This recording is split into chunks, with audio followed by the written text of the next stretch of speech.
Alan Kennedy, but they didn't know where he lived, so they went to gambling joints, pool halls, bowling alleys. They wound up having a very frustrating week, and they were actually unable to find him. They were packing their cars to go home when Vernon noticed a little girl eating an ice cream cone with obvious pleasure, and she tripped and it fell to the ground. And being a gallant soul, he gave her a nickel, and she came back with another cone, smiling, and he said, "Little girl, do you know a man named Alan Kennedy?" And the girl said, "Sure, mister, he lives up the road a block and a half." And that's how they found Kennedy and saw the center deal. And Vernon loved to tell the story when he was in his 80s. He'd always kind of lean back and say, "Yes, and a little child shall lead them." So, with that thought in mind, a demonstration of the deal. You can see what I'm doing may look odd in one sense because I'm putting the aces in the deck face up. Why am I doing that? Because it's a demonstration. If we were in a real poker game, obviously the aces would be face down, but this is a case where I want you to see me cheating. And what I'm going to do is give a little shuffle and then try to sense where those aces are as I deal them. There shouldn't be any directly near the top or near the bottom. Let's say we're playing four-handed. We'll make it five, a little more theatrical. I would be dealing out 5 hands, and I'd be trying to get the ace in my hand. Now, you could see there was no ace on the top. So in that split second, I choose not to take the top card and somehow dig below the deck to where I feel an ace. You see if I can do that one more time, and one more. And if I can, that would be false dealing.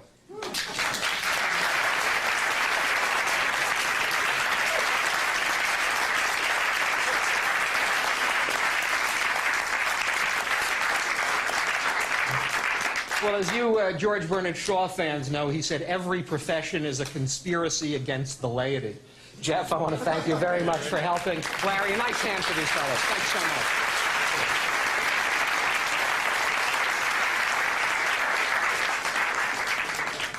I should point out that it's actually very difficult to come up under the hot lights and make rational card-playing decisions. I thank you both very much indeed.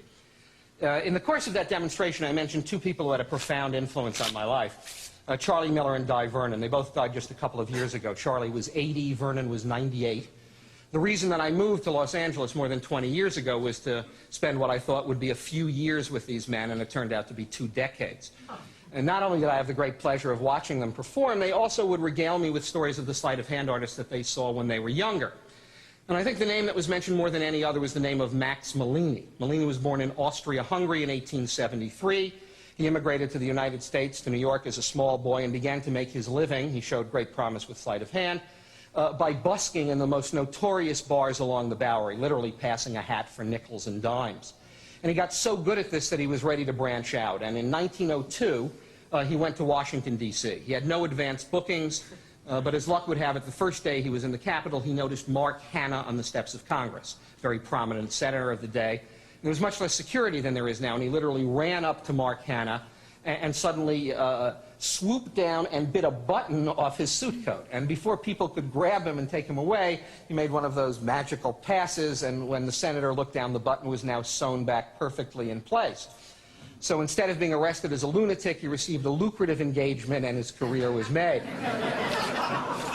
But since this show is devoted to playing cards, I'm going to show you a concept that Malini invented around the turn of the century. And the idea here was that more than one person would take a card during the course of an effect. So I'm actually going to step into the audience. You don't have to join me on stage. And I'm going to ask a number of people to take cards. If for some reason you don't want to help, that's fine. If you do, that would be great. I'll ask the woman on the end. You don't have to get up, but if you just say stop at some point when I put these in front of you, and if you'd actually look at that card and try to remember it. I'm going to ask the gentleman next to you to remember it as well. Otherwise, I'd have an effect with no plot. So you will remember that card. And as a gentleman with a mustache, would you also say stop for me? Stop. Okay, and that's one for you. Good. And, well, you've done yeoman's work already, Larry. The woman sitting next to you, if you don't mind, would you say stop? Stop. Good. That's one for you. And if you'd help try to remember that. And perhaps this gentleman with the tie. Thank you. Stop. Good. One for you. And the gentleman on the aisle. Stop. This one or the next one?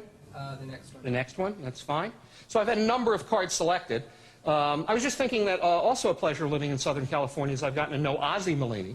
This is Max Malini's son, who's now a retired businessman. And a while ago, he told me a story about his father that I'll share with you. It seems that many years ago, Malini was asked to perform for Governor Brown of the Philippines. And Governor Brown, knowing that Malini was Jewish, decided to play a joke on him. And at a very important dinner, he served him an enormous roast pig with an apple in its mouth. And Malini looked at this pig uncomfortably for some time, and then took out his table napkin and covered it. He paused for the requisite dramatic moment, whisked the napkin aside, the pig had completely vanished, and a cooked chicken was in its place. Fortunately for me, this show is devoted to playing cards, so I'm not obligated to conjure with poultry. Which means that I have to ask you to take a card. That's all I do in life. So would you be so kind as to just say stop at some point? Stop. Okay. And if you'd remember that, and the gentleman behind you would help, would you remember that card as well? And if I can ask this gentleman to also say stop for me? Stop. Okay. That's one for you. And the gentleman next to you, if I can get you to say stop? Stop. Good. Please remember that one, and you as well. Yes? Stop. Good. I think that's enough. Well, I shouldn't prejudice rows further back than the first. I see a gentleman with a tie in the second row. Can I also get you to say stop? Stop. Okay. And one for you, a firm stoppage, I might add. So I've had, I don't know, 11 or 12 cards selected. I'm going to shuffle the cards and try to find those cards again. Actually, I have to confess at this point during the show every evening, I wonder what it would be like if I didn't find those cards. Just a thought. So, the woman on the end, if I can get you to actually mention your card out loud. The 8 of hearts, I'm going to try to find it in mid-shuffle. That sounds odd, but look, one card has stopped halfway in the shuffle deck, and fortunately, at least for me, that is the 8 of hearts. Let's see, who took the next card? Would you be so kind? 7 of hearts. The 7 of hearts.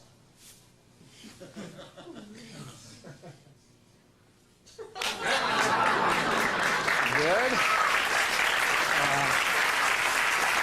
And let's see. Was yours possibly next? Would you mention it?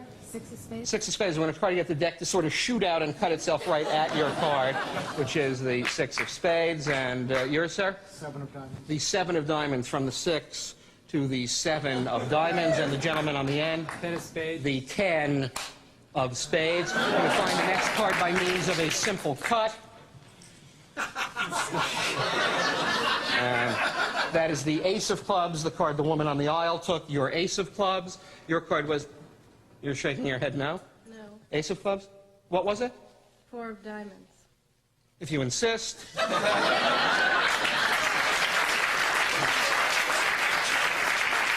I'm looking for a little sympathy. You give me nothing. Play the chill for me. Icy. No, fine. You took one, I believe. Would you be so kind as to mention it for me? Jack of diamonds. Jack of diamonds out of the deck into my hand as if propelled. Jack of diamonds. I'm going to try to find yours in the South American or karaoke fashion, if you'd be so kind as to name it. Ace of hearts. The ace of hearts. Let's see. Good. You haven't forgotten yours, I trust. What was that? 9 of clubs. The 9 of clubs, the last card. Yeah, you didn't take one, did you? Were you? Oh, in the second row. What was yours, sir? 6 of diamonds. 6 of diamonds. Well, I'll have to find both of them. 9 of clubs, 6 of diamonds.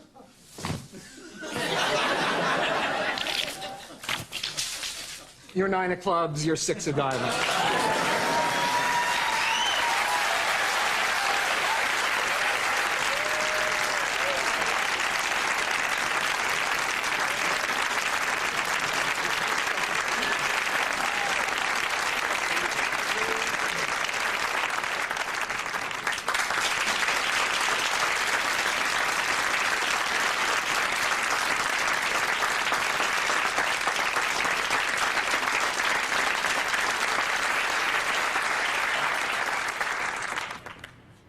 How many of you are interested in astrology?